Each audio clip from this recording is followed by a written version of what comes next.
Hi everyone, I'm Joanne Smith. I play the Autoharp.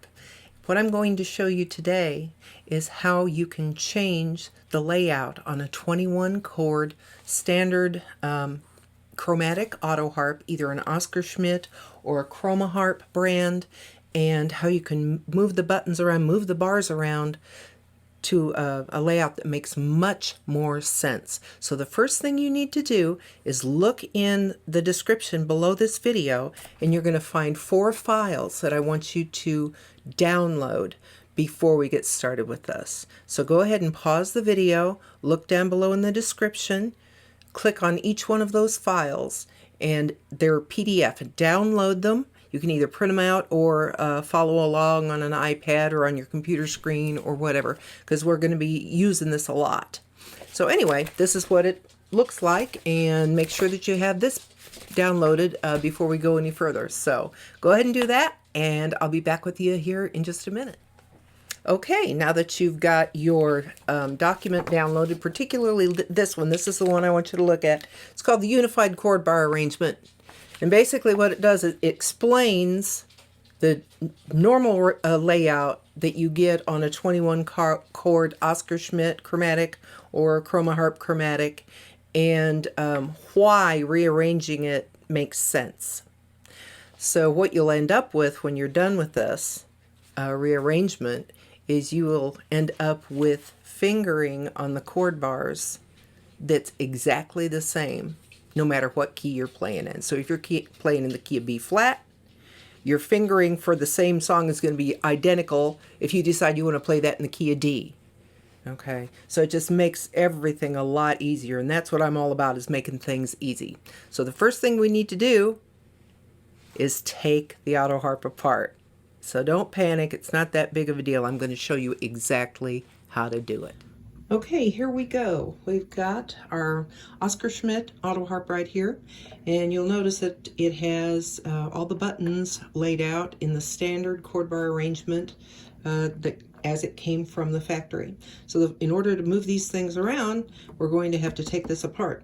So what there are is 4 screws, 2 on this side and 2 over here on this side, and they're little bitty things. And so just get a screwdriver and you take those 4 screws out. Take the 4 screws out. You're going to want to lift the top very, very gently, because these little buttons are not stuck to the bars underneath. Voila! They float in a little channel inside the bars. Okay? So what we were going to do, like the Unified Chord Bar Arrangement document says, what we want to do is we want to get rid of the A flat, the B flat 7, and then move all of these minors up to fill the space up here, which will leave us 2 spots down here for 2 more minors. You're going to get B minor and F sharp minor down here, which will let you play minors in the keys of D and A. Okay, so what you want to do is find this bar right here, the one that's the A flat 7. I just kind of like to move it out here to the edge so that you can find it, and then just lift it up like so and like so. Okay, and then you're going to just kind of lay it aside. Okay, then you're going to find this B flat 7 chord bar, that's this one right here, and lift it out. Now there are springs underneath here, little tiny springs, and those things tend to jump all over the place, so keep an eye out for those. It's a good idea to keep a magnet around just in case they go flying. So lay those aside. Now what you want to do is you want to take this C minor chord bar right here, pick it up like so, make sure you haven't taken a spring with it, and then you want to bring it up here and lay it right in the spot where the other one was. Okay, All right, so there's your C minor. Then you're going to take the G minor, which is this one here, and move it up where the B flat 7 used to be. Now we're going to take the D minor, which is this chord bar right here, and get it in here. Set it like that. Now the A minor, whoops, A minor goes right there. And finally, the E minor, and it's going to go right up here. If I can get it to cooperate here, get in there. There you go. Okay, all right. Now, a lot of times it's a good idea, since these buttons just kind of float around in here, now's a good time to maybe pick up your chord bar and maybe mark on the side what the chord actually is. So just in case the buttons go flying, you know which chord is which, okay? So, oops, that one goes down here. Sorry about that. Right there. Okay, so now we have a couple of chord bars here that we need to take the felt off of, because we're going to take these, we're going to, instead of being the B flat 7 and the A flat major, we're going to make these into a B minor and an F sharp minor. And that's where those templates are going to come in handy, okay? So go ahead and pull those out. Okay, now it's time to get those two chord bars refelted. By now, I hope you have downloaded these 4 documents that I've got right here. There's the felt cutting instructions using the Autoharp template, the unified chord bar arrangement, and then there are 2 sets of chord bar layouts. One is the standard Oscar Schmidt layout, with the exception of the minors moved up and the B minor and the F sharp minor dropped in at the bottom. This is the one we're going to be working from. There, I've also included my preferred layout for Chromatic 21 Autoharp, and it's exactly the same, except that up at the very top I've replaced these 3 chords with G diminished 7th, C diminished 7th, and F diminished 7th. And then I start my minors on D minor rather than G minor, which allows me to throw in a C sharp minor down at the bottom, okay? And then I also put in a full E down here. But that's, you know, that's up to you. If someday you want to go to this particular layout, that's fine. But for right now, we're just going to concentrate on this, because basically what we want to do is we want to make this Autoharp easier to play by getting rid of the B flat 7 and the A flat that used to be up here. And if you look at this document right here, this kind of shows you why.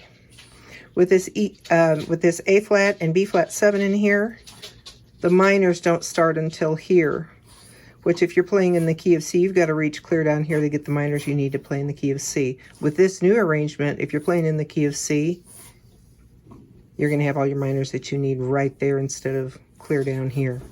And we do that by throwing out the A flat and the B flat 7. So you've removed the 2 chord bars, the A flat and the B flat 7, and we've moved all the other ones up. And now it is time to cut the felt on those 2 bars to make a B minor and an F sharp minor. So here's how we're going to do that. Okay, here are the 2 chord bars, the B flat 7 and the A flat, and I have removed all of the old felt off of them, and this is what they should look like. You want to remove every single bit of residue that's on the bottom of these chord bars, because if you don't, when you put your new felt on, it's not going to stick, or it's going to make the felt unlevel on the bottom, and you don't want that.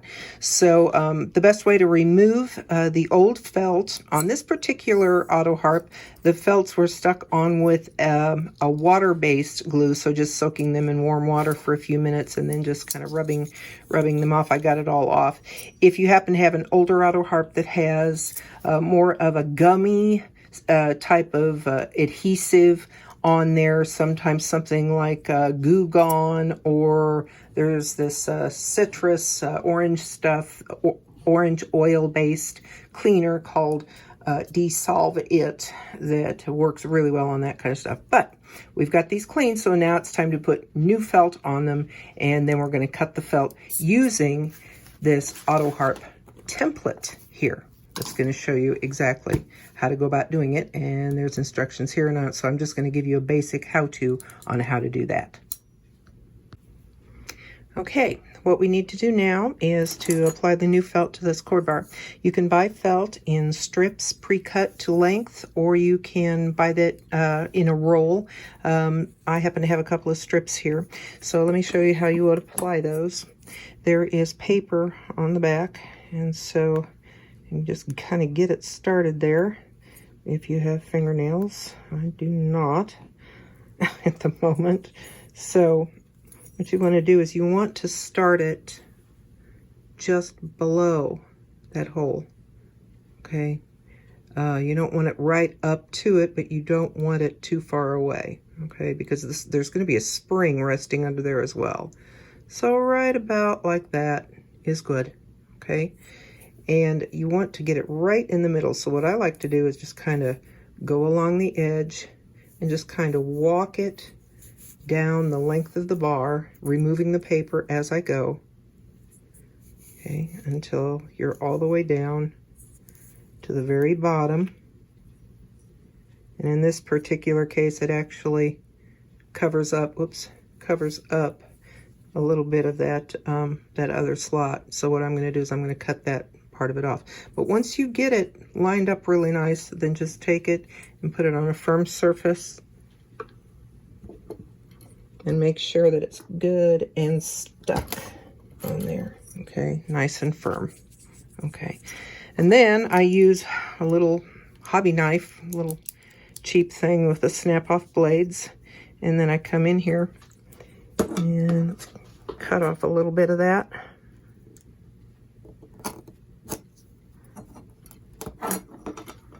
And don't wait too long before you change the blade on these. They dull up pretty fast. But anyway, so there you go. So there's how you do it on that. Now, in order to cut the chord, and in this particular case, we're going to cut the one that fits right here, which would be the B minor. Okay, so in order to do that, remember we've got to put one chord bar here, one chord bar there, and one chord bar here. So just to make things easier, I am going to take these two chord bars and just put them out of the way for the time being, because the B minor chord is going to go right there in the very next slot. So what you want to do once you've got this applied, make sure that you have the same, if the holes are on this end, they should be on the treble end, and the slot on the bass end, make sure you line it up. And then just put the whole thing uncut on top of your chord bar assembly where it's going to live. And in this particular case, this is where this chord bar is going to live for the rest of its life. So I want to go here because I want to mark the strings exactly where that chord bar is going to be. Okay, now that we have the chord bar in position on here, I'm going to mark on the felt the lowest string and the highest string right here, and I'm going to mark directly on the felt. And for that, I have found that these little chalk markers work really, really good. And so what I like to do for marking the bottom and the top string is to use a red one or a hot pink or whatever you can find. And you just come in here and you push the bar down till it touches the string, and then you come in here and you make a little mark on the felt right where that bottom string is and also your top string. And it's important to do it with either red or something bright other than a color you're going to be using to mark the rest of them. And that's important because the marks you're going to make on this felt is where you're going to be cutting. And if the cord you're cutting doesn't need the bottom string and the top string cut out, you could be in trouble. So so that's why, because I'm going to mark all the rest of them with green. Now, if it just so happens that my template says, hey, you have to unnotch that bottom string, then I can cover up that pink with the green, and I'll know for sure I'm supposed to cut it. Now, it looks like one of my strings popped out there. So let me grab my little magnet, which I remembered this time. I can reach in here and find it in my little tool bag. Hang on here a second. Where is it? There it is. Okay. It's nice to have a little magnet there, and at least to get a hold of it, and sometimes it gets twisted around the string, so you have to kind of guide it out there. Okay. And that goes right there. Okay. Okay, now I bring the chord bar over to my template, and then I find the B minor chord that I'm wanting to cut. Now, each one of these lines is 1/4 of an inch apart. So when you lay this down on here, you want to line up that little pink mark that I made with the bottom string and also with the top string. Now, this template was made to also accommodate Autoharps with 37 strings, but this Autoharp has 36. So we're just going to ignore that last line over there. And so what you do is you make sure that you get it lined up right on those as close as possible. Split the difference, okay? And then just kind of hold it down. Now what you're going to do is you're going to come in with the green marker. Let me grab that. It's kind of hard to be doing this, okay? Let's see, let's get this lined up. B minor all the way across here. Line up my string marks for bottom and top string, right like that. Trying to make sure there's not any shadows. Okay, and then I'm going to make an X, or right where the X's are, I'm going to make a little spot on the felt. Right where each one of those little X's is. Right, like so. Okay, cool, huh? Now all I have to do is just cut the felt and I'll have a B minor chord, right? Well, not exactly. Because what you want to do is once you've got this marked, you need to come back over to your Autoharp. Let's see if I can turn this to where you can see it. My camera doesn't fall. All right. Put it into position. And then you want to double check your marks against where the strings actually are, because this is, 1/4 of an inch apart. The little lines are, but the strings vary by just a tiny bit. So what you want to do is you want to go along here, push it down, and make sure that the strings that you have marked, or the marks, line up with the strings, and they're a little bit off. So what I'm going to do is come in here and I'm going to, true that up just a little bit. Okay, and make sure that I'm marking right on that particular string, and that's where I'm going to cut. See, this one was quite a bit off, and this one is as well. Okay. Go all the way down there. And although I have double checked this template, always double check. Measure twice, cut once. Pluck the strings. Make sure it sounds like the chord you're wanting to make.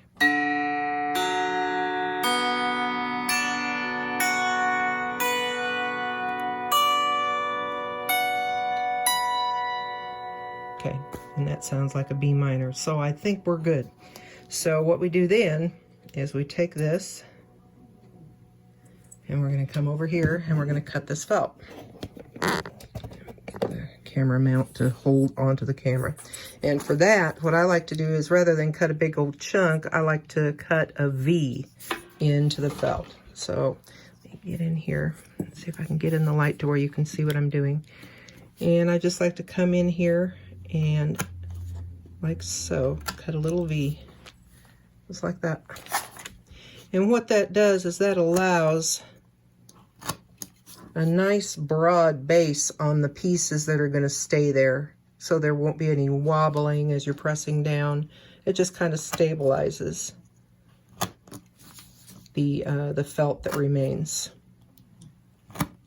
Okay. Notch that one.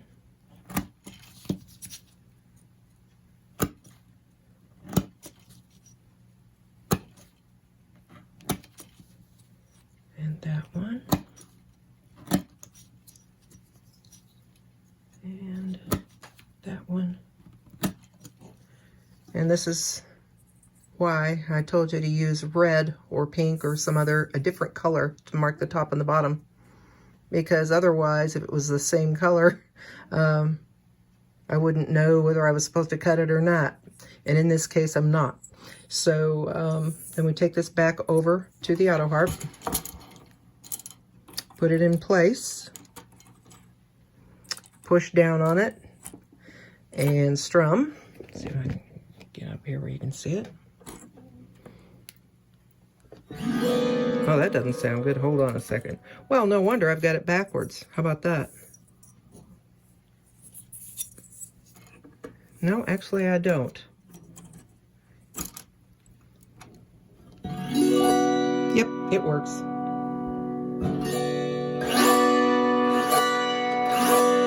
Sounds good. We're good. Now we can take that. We can take those other chord bars that we took out.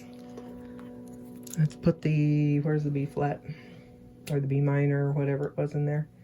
Let's see. We'll get the chord bar. I haven't relabeled everything just yet. And then we'll put these other chord bars in. And those are actually...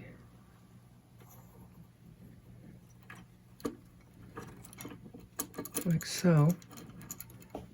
And then there's and I'll relabel these bars here after a while, but for now it doesn't say the right chord. But now it's time to do the other one, and you would do the same thing. You would put the felt on there, make sure that it's trimmed properly, put it down on here for your very last minor chord, which is going to be F sharp minor. Right down here, very last one. And you'll notice that all of these chords here that I have on the template are in order from the top of the chord bar set all the way to the bottom, so that when you are taking your chords and doing your chords, you can start up here at the very top and just go down the line one after the other and leave them in place. And the very bottom one is going to be F sharp minor, and so you'll cut that chord and put it on there just like you did the other one, and you'll be done. And you'll have your 21 chord auto harp set up in a much more logical fashion. And it's really, it's not that hard. It just takes a little bit of time. And this is something you can do. Don't be afraid of it. Give it a shot. You can do this. Okay, I have refelted the 2 chord bars that I talked about earlier. Also, I went ahead and used the Joanne Smith Preferred layout, which includes the diminished 7th chords at the top. I've got F diminished 7th, C diminished 7th, G diminished 7th, and then my minors start D minor, A minor, E minor, B minor, F sharp minor, C sharp minor, and then my majors B flat, F, C, G, D, A, and then the 7th starting from C7 going all the way down to B7. So what I went ahead too and did was I noticed that these old chord bar buttons, the kind of plastic that they're made from, when they're exposed to light over time, they tend to kind of yellow. And since I was going to have to go ahead and relabel these anyway, which I did with a little label maker with clear labels. I just printed out the chords that I wanted and cut it, and just stuck it right on the top. Let's pull this one out and I'm going to show you what I did. So it's just, you know, pretty simple stuff, okay? And then I made sure to label the bars themselves also on the bar what this was, what these chords were made of. So now that I've got all this done, now it comes time to put this cover back on. And it's a little bit fiddly, but before you do that, before you put that cover on, I highly recommend getting some, either some sticky back felt or some other kind of, I think this is weather stripping, okay? And I also, since there's a kind of a little dip in here, I put a little bit of foam insulation under there to kind of make it flat, okay? Now there's already a little bit of foam rubber that the company puts in there that kind of dampens the sound of the buttons. It's not the best stuff in the world. It's kind of very thin and soft. But this, what this does is two things. First, it lowers the bars down a little bit closer to the string so you don't have to push as far. And number two, it quiets the bars when they come back up. After you let go of the button, it hits the felt and it's not as noisy. So now we need to get this back on. And this is where the fiddly part comes. So what I usually do is this, and I take a paint stir stick, which, by the way, if you put some sticky felt on the back of it, makes a great tool for dusting underneath the strings on your Autoharp. But you can use a ruler too, it doesn't matter. But I just kind of take one row at a time and I get it moved up about where it needs to be, okay? And then the same thing with the sevenths. I get them kind of lined up a little bit. Okay, and then the minors. So I kind of get them in the neighborhood anyway, okay? Then you come in with your chord bar cover. And where's my pencil? Because one of the things that you need to have too is a pencil with an eraser on the on the top. So let's get this kind of in position here and over the bars. And there, as you can see, the buttons are just kind of flopping around, and this is where the pencil comes in. You just kind of line them up like so until they're kind of square in the hole. And as you work with it a little bit, these will eventually get to where they want to pop through. Doesn't look like I brought the minor row up close enough quite, but the pencil eraser does a pretty good job of gripping that plastic and popping them up in the right spot. B minor. And let's get under here a little bit more. Get these guys a little closer. Where's the other one? There he is. Okay, all right, so as you can see, it's a little bit fiddly, but it's not impossible. Just like anything when it comes to Autoharps, it's not hard, just takes a little bit of time. Okay, so there you go. All right, and so now those are all down in there, and now we can replace the little screws. Oh, looky there, drop down in here. And this is why I said keep a magnet around, which I did not do. But anyway, but then these go back into the screw holes, 4 on either side. Now while I'm at it, I'm going to show you how to do this with a Chromaharp as well. Okay, so here's the Chromaharp, and it's basically the same thing.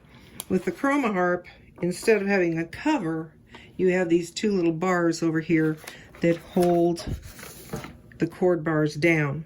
So I'm going to take one of them off here so that you can see what it looks like underneath. And the screws are really tiny. Okay, I just loosen them up. You'll do that on both sides. And the difference with the Chromaharp versus the Oscar Schmidt is that each bar rides in its own little channel, and there's a spring down in there, okay? Now, what you'll do is take both of these off and do the same rearrangement of the bars like you did before. Take these 2 out, move all of these up, and then refelt these two and plop them back in at the bottom, like it shows on the template. Now, one thing that people may not know about the Chromaharp chord bars is these buttons do pop right off. Okay, so you can, I had taken mine, that I'd worn them so smooth my fingers were slipping off of them, so I dipped them in that plastic coat stuff that you use to coat screwdriver handles, and it worked great, you know, and it covered up the name of the chord. But then you can also, let's see, where's the camera? There it is. You can write it on the side there on the little riser if you want to. But anyway, so that's how you do that. The Chromaharp chord bars are wood wrapped in aluminum. So that's how that, but you'll do the very same thing with the Chromaharp as far as arranging the bars as you do with the Oscar Schmidt. One thing that I highly recommend doing as well, while you have the chord bar off, now this is some green felt that I happen to have, but I went and I laid a strip of felt in this cap, and I cut a slot for every one of these little channels. See, if I hold down the chord bars, you can see how there's a slot there. And when you go to put this back on,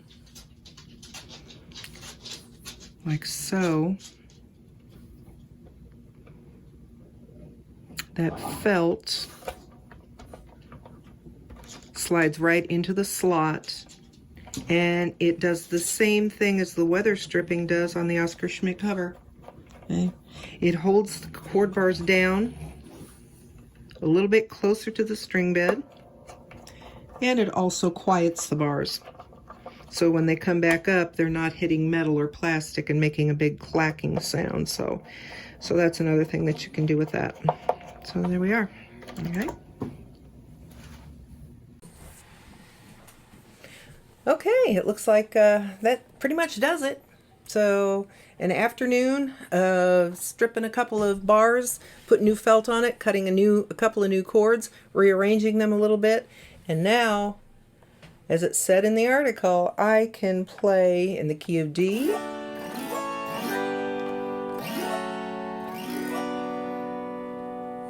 keeping my hand just in one area instead of jumping all around to get the minor I need. And up here, or in the key of F.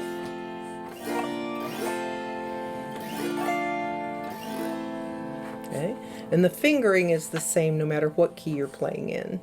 So I hope you've enjoyed this. I really think it will help a lot as far as getting used to the fingering, because anything that you can do that's going to make it easier to play and to remember, you won't have to memorize different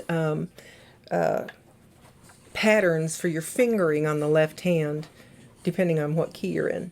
So you can take any song, and if you play it in the key of C, your fingering is going to be identical to when you play it in the key of F, or if you play it in the key of D.